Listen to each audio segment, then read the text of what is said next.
एक गाड़ी में तमाम असलहे मुख्तार अंसारी के लोग थे। उसमें कहा तो ये भी जाता है कि मुख्तार अंसारी था। वहाँ उन्होंने पकड़ा वो असलहे और जो उनके आदमी पकड़े गए वो उन्होंने अपनी जिप्सी में रख के ड्राइवर से कहा इनको थाने पहुँचा दो। वो खुद इसलिए नहीं गए क्योंकि बड़ी चेकिंग लगी हुई थी और उनको लगा कि अगर ये मिले हैं तो और भी मिल सकते हैं। वो जिप्सी में आगे लेके चला। इनके लोगों के पास पिस्टल थी और उन्होंने उसके अपने मोजे के पास बेल्ट में जो पिस्टल थी पिस्टल निकाली। ड्राइवर को जो सिपाही था, सिपाही हमारे यहाँ ड्राइवर होते हैं, उसको गोली मारी। जिप्सी नीचे चली गई, खाई में गिर गई और उसके बाद सारे असलहे लेके फरार हो गए। कहते ये हैं कि उस समय मुख्तार साथ में था, लेकिन लोग हंसते थे कि बताइए मुख्तार की कुर्की होगी। अरुण कुमार साहब ने मोहम्मदाबाद में कर्फ्यू लगवाया। ऐतिहासिक कुर्की में से। ऐतिहासिक कुर्की। आज भी अगर आप गाज़ीपुर के आदमियों से पूछेंगे तो वो सारे पुलिस अधिकारियों का नाम शायद भूल चुके हों, अरुण कुमार साहब को कोई नहीं भूल सकता, क्योंकि पूरा दिन पूरे घर को, पूरे मोहल्ले को घेर के एक भी आदमी को बाहर नहीं निकलने दिया।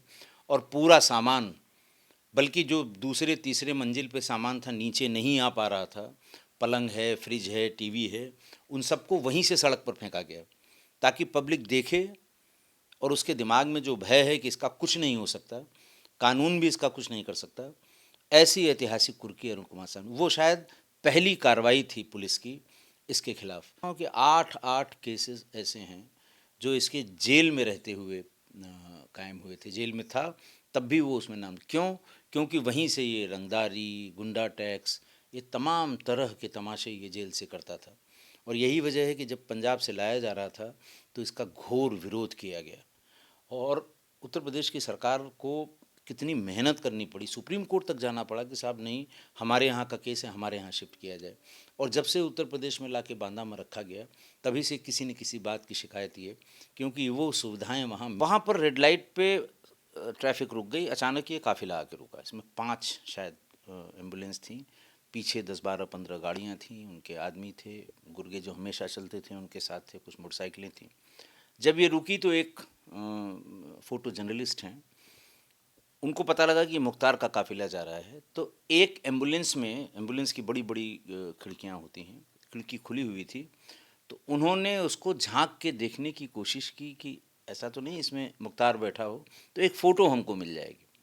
लेकिन उनकी गर्दन में कैमरे के जैसे ही भीतर गई, इसके साथ जो लोग चल रहे थे उन्होंने गर्दन से ही खींच के उसे भीतर डाल लिया एम्बुलेंस में और उसे बहुत मारा। मेरे मुंह से निकला कि कोई बड़ा कांड होने वाला है। उन्होंने पूछा, चूँकि हमारे बहुत अच्छे मित्र थे, तब भी थे, आज भी हैं, तो मैंने कहा तुम लिख नहीं पाओगे इसे। बोले भैया आप बताइए, मैं लिखूँगा। और मैंने उसमें एक एक नाम बताया था कि फाटक में, इसके घर को फाटक कहते हैं गाज़ीपुर में, फाटक में इस समय संजीव जीवा है, मुन्ना बजरंगी है, मुख्तार अंसारी है और साथ के और बहुत ढेर सारे लोग हैं। AK-47 इकट्ठा की गई है और उन्होंने इस न्यूज़ को एज सच हिंदुस्तान टाइम्स के फ्रंट पेज पर कवर किया कि साहब ये लोग, इतने लोग वहाँ पर हैं और ये किसी भी समय कोई बड़ी घटना हो सकती है। इस तरह उन्होंने तो बल्कि ये भी लिखा था कि हो सकता है एक विधायक की हत्या हो, ये भी लिखा था उन्होंने। और 15 दिन बाद इनकी कृष्णानंद राय की हत्या हो गई। अखबार में निकलेगा, हो सकता है कि शर्म आए थोड़ी सी कि सब बड़ा हल्ला हो गया है, कुछ कार्रवाई कर दिया जाए या फिर STF को कार्रवाई करने के लिए कहा जाए, लेकिन ऐसा कुछ नहीं हुआ। और 15 दिन बाद अगर उसका संज्ञान लिया गया होता या लोगों ने ये कहा होता कि साहब इतनी सटीक सूचना है, कार्रवाई क्यों नहीं हो रही है। मतलब आपके पास कार्रवाई करने के निर्देश नहीं थे ऊपर से, ये पूरी इन्फॉर्मेशन होने के बाद। नहीं, चलिए हमको इन्फॉर्मेशन थी, कल को हम डिनाई कर जाएं। अखबार में एक और बहुत ही सम्मानित डेली है, उसके फ्रंट पेज पे ये खबर नाम से छपी थी, लेकिन तब भी किसी को फुर्सत नहीं थी कि भाई ये सब हो रहा है, इसमें कुछ करना चाहिए। चलिए वो STF से नहीं कराना चाहते थे, लोकल पुलिस गाज़ीपुर को बता देते, वहाँ अगर कॉर्डन ऑफ ही कर देते तो इस आदमी की जान बच जाती। लखनऊ की उसकी पूरी जियोग्राफी का पता है, लखनऊ के पत्रकारों से बात करने का उसका अंदाज आप सुनिएगा। लोग अपनी अपनी बातें बता रहे होंगे, गोल्डन फ्रेम का चश्मा कैसे घुमा के और कैसे उनके सामने किस तरह की बातें करता है। कल मैं सुन रहा था आपके यहाँ शम्स ताहिर खान यहाँ किसी सिलसिले में आए थे और जिस समय में उसको जेल में होना चाहिए था, एक मॉल में वो खरीदारी कर रहा था। खबरनवीस को तो ये चाहिए कि उसे कोई एक्सक्लूसिव चीज़, भाग के गए, शूट किया इन्होंने। शूट करने के बाद पीछा किया तो वो डीजी ऑफिस में घुस गया। वहाँ से जब निकल रहा था उसने देखा कि ये आज तक का लोगो है और शूट किया जा रहा है। तो उसने बाहर निकलकर, जैसा कल से मैं देख रहा हूँ वो बता रहे थे कि उसने कहा चलो शूट कर लिया, अच्छा है। उनके कहने का मतलब ये चलना नहीं चाहिए। ये कौन दूसरा माफिया कर सकता है सिवा मुख्तार अंसारी के। ये पता लगा कि ये कारतूस बहुत बड़ी संख्या में अलग अलग बोर के इकट्ठा किए जा रहे हैं। इन्फॉर्मेशन बिल्कुल सही थी। पुलिस और एसटीएफ दोनों ने मिलके डालीबाग में इसके भाभी के घर दबिश की। बहुत बड़ी संख्या में कारतूस मिले। कोई बोर ऐसा नहीं था जिसका कारतूस न मिला हो। चाकू मिले, तमाम तरह के और हथियार मिले, जिसमें दोनों भाइयों को नामजद किया गया था उस एफआईआर में, जिसमें मुख्तार भी थे और उनका भाई भी था। हमारे ख्याल से उसमें चार्जशीट भी सबमिट होगी। एक अपराध के काले युग का अंत हुआ। 90 के दशक से शुरू हुए अपराध के एक दौर का। देखिए बहुत से और अपराधी इसके पैरेलल रहे और अतीक और अशरफ की बात इसमें बार बार की जा रही है, मैं देख रहा हूँ चैनल्स पे। लेकिन ये एक्टिव पॉलिटिकल क्रिमिनल या क्रिमिनल पॉलिटिशियन कह लीजिए आप इसे, एक्टिव रहा थ्रू आउट अपने 14 साल की उम्र से। जब ये पहली बार 504 506 में इसका चालान हुआ था तब से और अब तक सॉरी, आप इसको और इस तरह देख सकते हैं कि 8 मुकदमे, इन 64-65 मुकदमों में 8 मुकदमे ऐसे हैं जो इसके जेल में रहते हुए इसके खिलाफ दर्ज हुए हैं। तो आप जेलों में रह के काम करने का, ग्राउंड पे उतर के इलेक्शन लड़ने का, एमएलए होने का, जेल बदलने का। और एक बात और, आगरा जेल में एक बार रेड हुई थी, उस समय एसएसपी आगरा थे सुबेश कुमार सिंह। इसके पास बुलेट प्रूफ जैकेट बरामद हुई थी, बड़ा हल्ला हुआ था इसका, तमाम जांच हुई थी। तो एक एक्टिव अपराधी कम पॉलिटिशियन, पॉलिटिशियन कम अपराधी, जो भी आप इसे कह लें, एक पूरे युग का अंत हुआ। कैसे हुआ, क्या हुआ, ये जांच का विषय है। नंद किशोर रूंगटा उस समय कोषाध्यक्ष थे विश्व हिंदू परिषद के और कोयले के बड़े भारी व्यापारी थे। उस चंदौसी कोल जो उनका मंडी थी उसमें उनकी रैक्स आती थी, बहुत बड़ी बड़ी रैक्स आती थी। पैसा कौन किसको गुंडा टैक्स देगा। ब्रिजेश भी एक प्लेयर थे, ब्रिजेश सिंह भी उसी कोयला मंडी में। तो इसको लेकर मुख्तार की नाराज़गी हुई। रूंगटा साहब का अपहरण हुआ। अपहरण के बाद हत्या हुई। हत्या में मुख्तार अंसारी नामजद हुआ। केस चला, गवाह सब गवाही नहीं दे पाए और बरी हो गया। उसमें बरी हो गया, लेकिन जब एटमॉस्फेयर ठीक हुआ, जुडिशियल सिस्टम के लिए भी एटमॉस्फेयर ठीक हुआ, गवाहों के लिए भी ठीक हुआ, तो अभी एक फर्जी लाइसेंस बनाने में उम्र कैद हो गई। इतनी बड़ी अपहरण और हत्या की वारदात में बरी हो गया। वो ज़माना था 90s के बारे में आप जानते होंगे, पुलिस के लिए सबसे खराब दशक था 90s। उस समय मोबाइल फ़ोन का इन्वेंशन हुआ नहीं था। इलेक्शन बैलेट पेपर से होते थे, लोग कब्ज़ा करते थे। और यही वजह है कि जितने बड़े माफिया, चाहे वो अतीक हों, मुख्तार हों, शहाबुद्दीन हों या बिहार के तमाम माफिया हों, ये सब 90s की उपज हैं। आप इन सब के क्रिमिनल हिस्ट्री देख लीजिए, इनकी सब की क्रिमिनल हिस्ट्री की शुरुआत 90s से होगी। इस वक्त हमारे साथ बात करने के लिए मौजूद हैं फॉर्मर आईपीएस और एसटीएफ और एटीएस के फाउंडिंग मेंबर राजेश पांडे जी, जिन्होंने मुख्तार अंसारी के सभी गुर्गों को अपने समय में ट्रैक करके, इन्वेस्टिगेट करके और उन पर जांच करके खात्मा करने का काम किया था। कई जिलों में इनकी तैनाती भी रही है, बाकायदा एसएसपी, और कई बार मुख्तार से आमना सामना भी हुआ। बात करेंगे इस बार। सर बहुत बहुत धन्यवाद यूपी तक से बात करने के लिए। Thank you. मुख्तार अंसारी की जेल में मौत हो गई है, ये आरोप लगाया जा रहा है कि स्लो पॉइजनिंग दी गई, बट आप कैसे देखते हैं मुख्तार अंसारी जैसे स्टैचर का क्रिमिनल बोलें या पॉलिटिशियन बोलें या अपने आप में एक हस्ती, आप कैसे देखते हैं, क्योंकि आपने बहुत गहनता से इन्वेस्टिगेट भी किया है और ट्रैक भी किया है।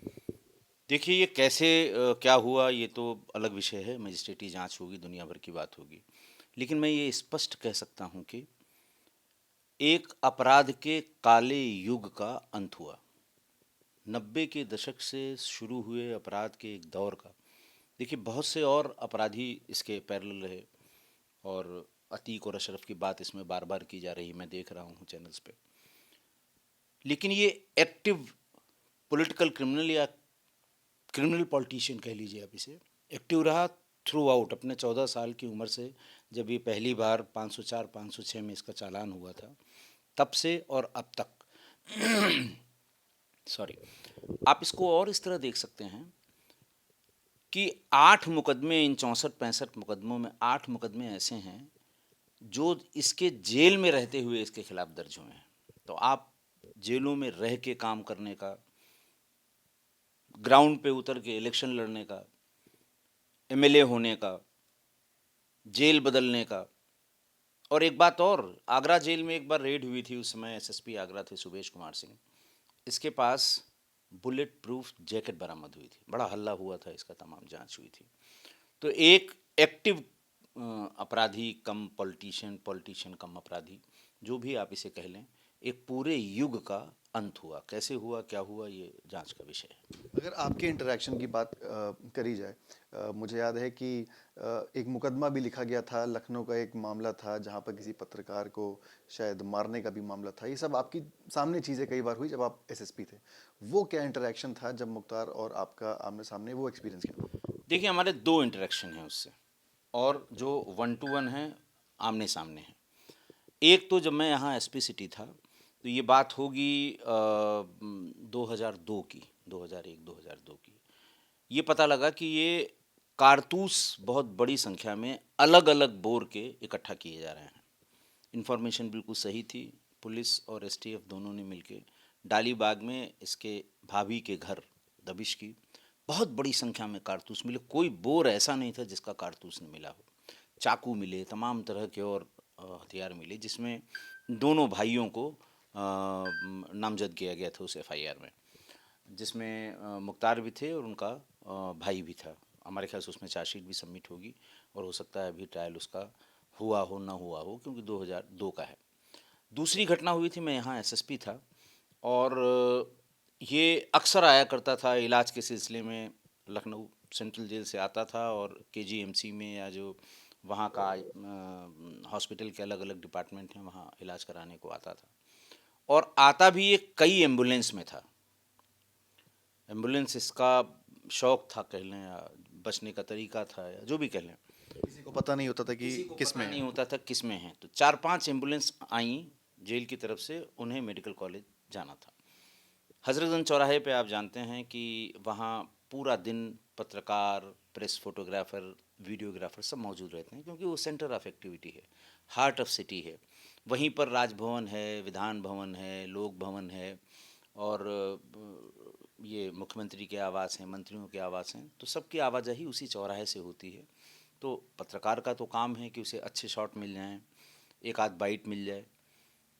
वहाँ पर रेड लाइट पे ट्रैफिक रुक गई, अचानक ये काफिला आके रुका। इसमें 5 शायद एम्बुलेंस थी, पीछे 10-12-15 गाड़ियाँ थीं, उनके आदमी थे, गुर्गे जो हमेशा चलते थे उनके साथ थे, कुछ मोटरसाइकिलें थीं।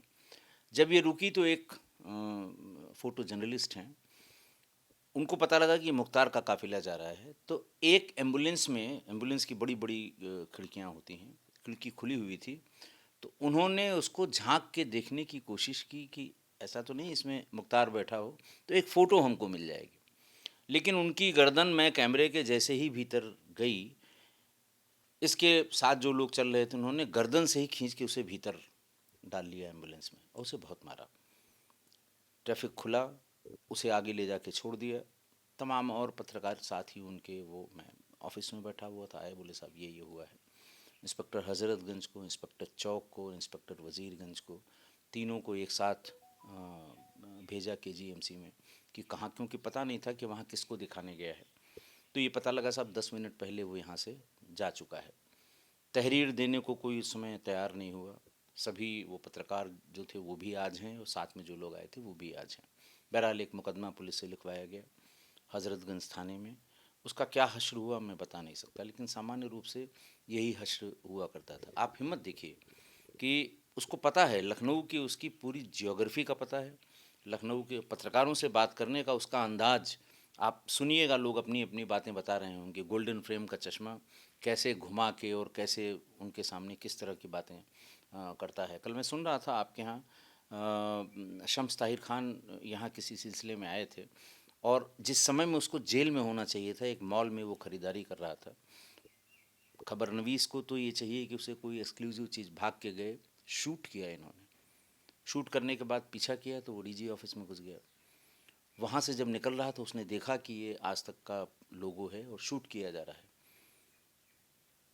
तो उसने बाहर निकलकर, जैसा कल से मैं देख रहा हूँ वो बता रहे थे कि उसने कहा चलो शूट कर लिया, अच्छा है। उनके कहने का मतलब ये चलना नहीं चाहिए।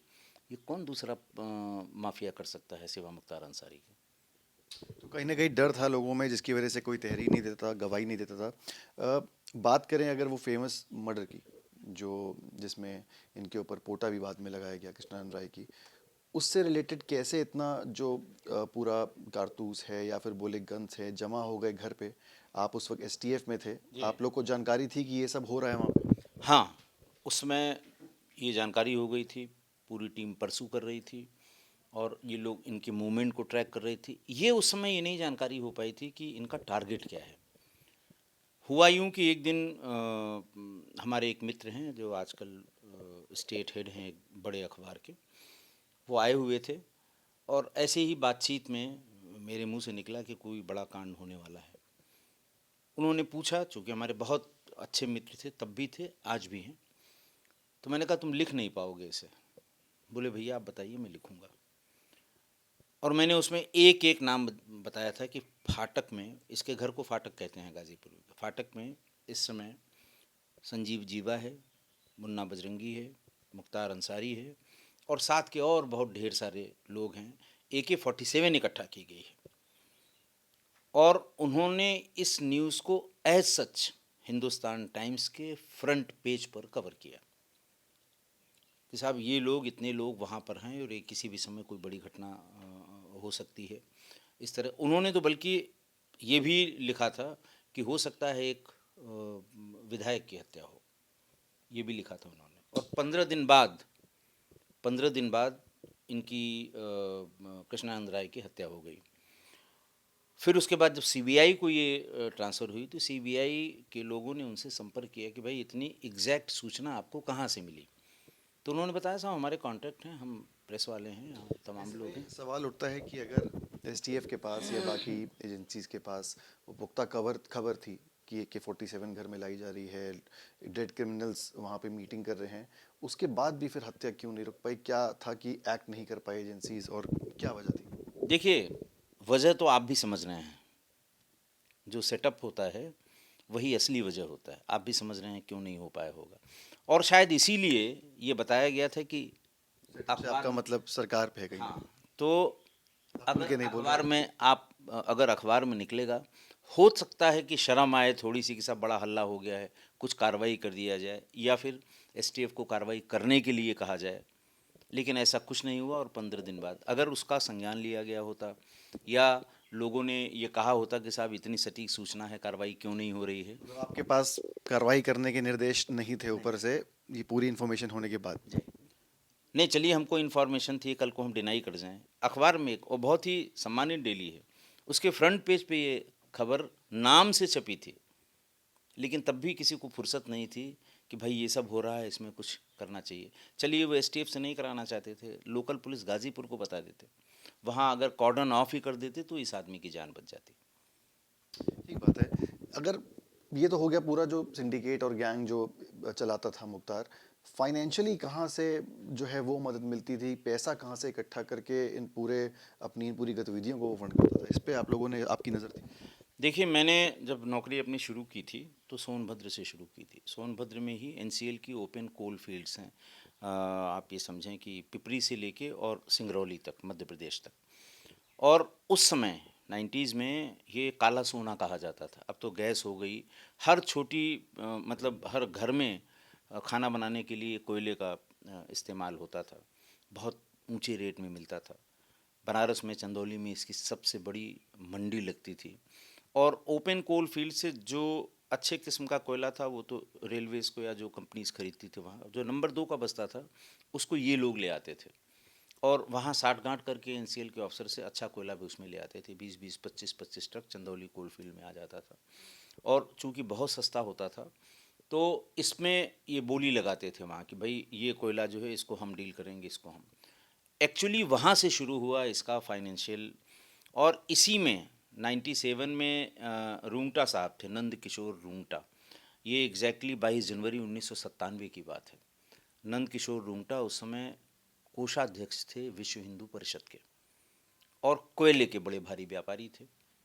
उस चंदौसी कोल जो उनका मंडी थी उसमें उनकी रैक्स आती थी, बहुत बड़ी बड़ी रैक्स आती थी। पैसा कौन किसको गुंडा टैक्स देगा।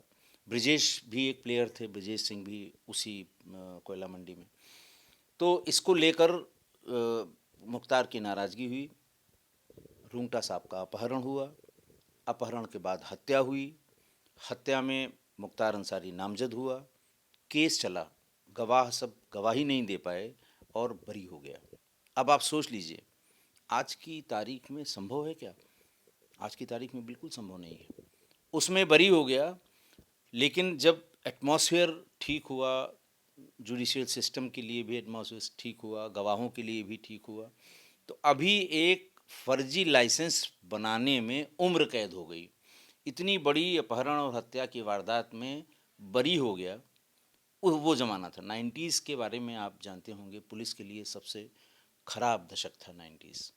उस समय मोबाइल फ़ोन का इन्वेंशन हुआ नहीं था। इलेक्शन बैलेट पेपर से होते थे, लोग कब्ज़ा करते थे और यही वजह है कि जितने बड़े माफिया, चाहे वो अतीक हों, मुख्तार हों, शहाबुद्दीन हों या बिहार के तमाम माफिया हों, ये सब 90s की उपज हैं। आप इन सब के क्रिमिनल हिस्ट्री देख लीजिए, इनकी सब की क्रिमिनल हिस्ट्री की शुरुआत 90s से होगी। इसकी भी वही थी। अब आप देखिए ना, ये 88 से शुरू किया इसने और 97, 2005 उसके बाद होता चला गया। कई ऐसे मर्डर्स थे जो पुलिस वालों के थे, सिपाही के थे। आपके शायद एक बैचमेट भी थे, उनके उनका कोई सिपाही या कोई साथ में चलने वाला, उनका भी मर्डर किया था। क्या मामला था वो, कैसे? देखिए, मैं सोनभद्र में तैनात था, मेरे बैचमेट थे स्वर्गीय दिनेश प्रताप सिंह, डीपी सिंह उनका नाम था, वो सीओ मुगल सराय थे। और फिर उसके बाद चेकिंग एक दिन चल रही थी, एक गाड़ी में तमाम असलहे, मुख्तार अंसारी के लोग थे उसमें, कहा तो ये भी जाता है कि मुख्तार अंसारी था, वहाँ उन्होंने पकड़ा वो असलहे और जो उनके आदमी पकड़े गए वो उन्होंने अपनी जिप्सी में रख के ड्राइवर से कहा इनको थाने पहुँचा दो। वो खुद इसलिए नहीं गए क्योंकि बड़ी चेकिंग लगी हुई थी और उनको लगा कि अगर ये मिले हैं तो और भी मिल सकते हैं। वो जिप्सी में आगे लेके चला, इनके लोगों के पास पिस्टल थी और उन्होंने उसके अपने मोजे के पास बेल्ट में जो पिस्टल थी, पिस्टल निकाली, ड्राइवर को, जो सिपाही था, सिपाही हमारे यहाँ ड्राइवर होते हैं, उसको गोली मारी, जिप्सी नीचे चली गई, खाई में गिर गई और उसके बाद सारे असलहे लेके फरार हो गए। कहते ये हैं कि उस समय मुख्तार साथ में था। मुकदमा लिखा गया, डीपी सिंह ने भी इसको परसू किया। अदालती प्रोसेस को ये लोग मानते नहीं थे। गाज़ीपुर में उस समय एसपी थे, पहला चार्ज था उनका श्री अरुण कुमार, जो अभी डीजी आरपीएफ होकर रिटायर हुए हैं। और ये तय किया कि हम अगर ये हाजिर नहीं होगा तो कुर्की करेंगे। सीजीएम की अदालत से 182 और 183 जो कुर्की के आदेश हैं वो प्राप्त कर लिए उन्होंने। लेकिन लोग हंसते थे कि बताइए मुख्तार की कुर्की होगी।